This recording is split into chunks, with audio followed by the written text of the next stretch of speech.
भारी बारिश के बावजूद जो हाजिरी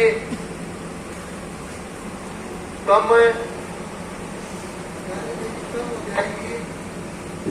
लेकिन अपना टोल पे कम होनी हो रही भाई बड़ी बड़ी है। और इस आंदोलन को पंजाब के साथ में मिलाकर देखें तो 1 साल से ऊपर है। वह हरियाणा में करीब 1 साल के करीब हो गया, जिसमें आप विश्व बोर्डर पर देखना होगा। सरकार के खिलाफ लड़ाई और सरकार के ऊपर भी एक ऐसा संगठन है जिसके दबाव में सरकार ने कानून वापस ले लिया है। उसके बारे में बताने के लिए हमारे बीच में एक किसान साथी, ये युवा किसान भाई सुखबीर बिजपड़ी, साथी विक्रम डाटा,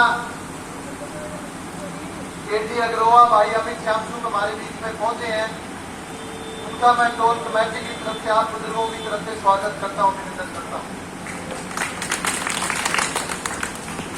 भाई अमित व केटी इस तरह के किसान है भाई, आप 10-10, 15-15 दिन, 20-20 दिन बिना लायक उनके आगे होंगे, लेकिन इन लोगों ने 8-8 2 महीने हो गए घर आता जाया के होया तो बीच में 1-2 बारी 2-4 खातर कराएंगे।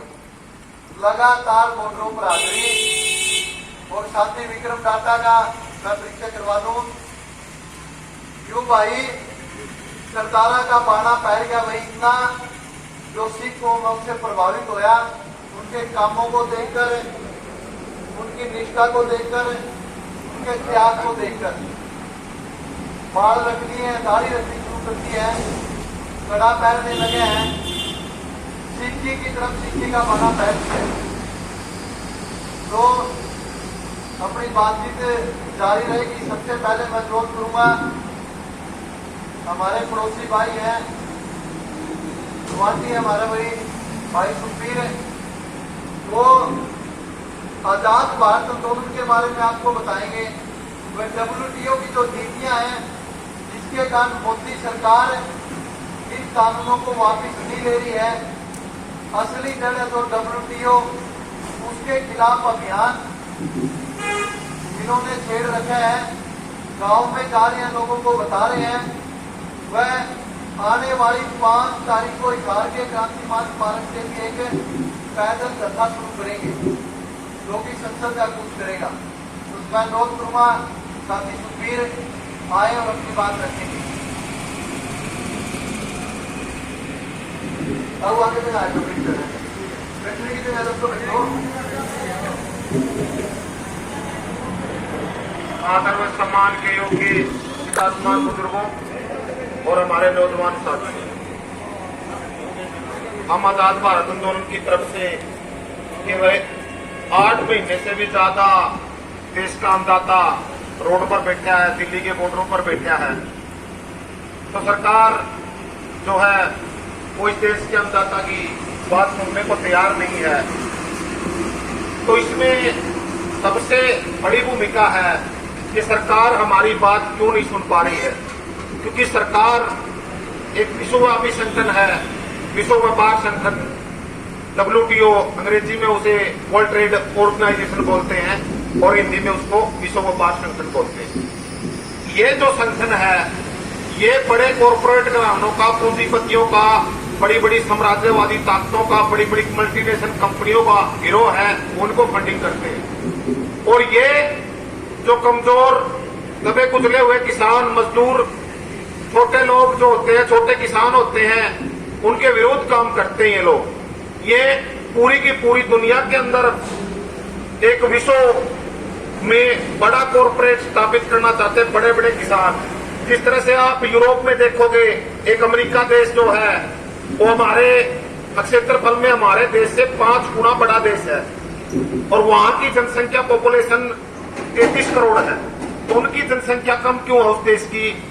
तो कारण ये है कि ये कानून वहां पर बहुत सदियों पहले लागू हो चुके हैं, और वहां से छोटे किसान, छोटे मजदूर, छोटे जो मेहनतकश लोग हैं, उनको उन्होंने समाप्त कर दिया, मैंने जीवन से ही समाप्त कर दिया। इतने घोर अपराधी, राक्षस बुद्धि के ये लोग इन संगठनों को चलाते हैं। और अपराधी लोग हैं। बिल गेट्स जैसे लोग हैं। बिल गेट्स 3.25 लाख एकड़ जमीन का मालिक है अकेला अमेरिका में, और 22-23 देशों में उसकी जमीन है, और इसकी नजर अब हमारे देश पर पड़ी है, बिल गेट्स की। हमारे देश के ऊपर भी ये ऐसा ही काम करना चाह रहा है, और ये अबानी अडानी जैसे मोदी जैसे लोग उनके एजेंट है, उनके हिसाब से काम कर रहे हैं। और हमारे देश में भी बिल गेट्स ने देखा कि भारत की भूमि उपजाऊ भूमि है, बहुत शक्तिशाली भूमि है, तो क्यों ना इसकी जमीन पर भी छोटे मोटे किसानों की जमीनों को छीनकर इन जमीनों पर कब्जा किया जाए। तो इस तरह के ये लोग हैं, और मैं ज्यादा न बोलते हुए अनुरोध करूंगा अपने पढ़े लिखे नौजवान साथियों से, युवा साथियों से, कि मेरी बात की तरफ कम ध्यान दिया जाए। और आज सोशल मीडिया का जमाना है, किताबें लिखी है बड़े बड़े महापुरुषों ने पहले भी इसके बारे में, WTO के बारे में बहुत सी चीजें फेसबुक गूगल से भी सर्च कर सकते हो आप। तो आप WTO के बारे में ज्यादा से ज्यादा जानकारी जुटाकर अपने जो बुजुर्ग लोग हैं, जो अनपढ़ है और है, सभी को ज्यादा से ज्यादा बताएं, समझाएं कि भाई ये जो हमारी जो समस्या है, सबसे बड़ी समस्या है ये WTO। और ये हमारे छोटे किसान को, मजदूर को, दुकानदार भी आते हैं इसमें छोटे, सभी जो छोटे लोग हैं उनको समाप्त करना चाहते हैं ये लोग। पूरी की पूरी दुनिया के अंदर, हमारे देश के अंदर जिस तरह पहले अंग्रेजों का राज था, इसी तरह से कंपनी राज स्थापित करना चाहते हैं। और वो अंग्रेजों का राज, कंपनी राज हम देख चुके हैं, कितनी बलिदानियां, कितनी शहादत के बाद हमें देश को आजादी मिली थी। और ये आजादी हमसे आज फिर छीनी जा रही है, फिर से कॉरपोरेट का राज होने जा रहा है, फिर से कंपनियों का राज होने जा रहा है। तो इसके खिलाफ अब हमें और तेज करना होगा आंदोलन। पूरे देश भर में हम लगे हुए हैं WTO के बारे में, WHO, IMF, वर्ल्ड बैंक जैसी संस्थाओं के बारे में लोगों को जागरूक कर रहे हैं, युवा साथियों से अनुरोध कर रहे हैं कि आप उठिए, आप इस देश का भविष्य हो, इस देश को बचाना है आपने, तो आपने इसके बारे में ज्यादा से ज्यादा जागरूक होना चाहिए और लोगों को बताना चाहिए, ज्यादा से ज्यादा इस पर काम करना चाहिए। आप लोगों ने मेरी बात बहुत ध्यान से सुनी, उसका मैं बहुत बहुत धन्यवाद करता हूं। और 5 अगस्त को हम चेतावनी प्रदर्शित कर रहे हैं सरकार को कि भी एक WTO की गुलामी से बाहर निकलिए आप, और किसानों की देश के अन्नदाता की बात सुनिए, और उनके खिलाफ जो ये काले कानून आपने बनाए हैं इनको जल्द से जल्द समाप्त कर दीजिए, नहीं तो हम WTO को भी समाप्त करने की अक्षमता रखते हैं। सभी ने मेरी बात ध्यान से सुनी, बहुत बहुत धन्यवाद। इंकलाब जिंदाबाद, जय भारत, जय हिंद।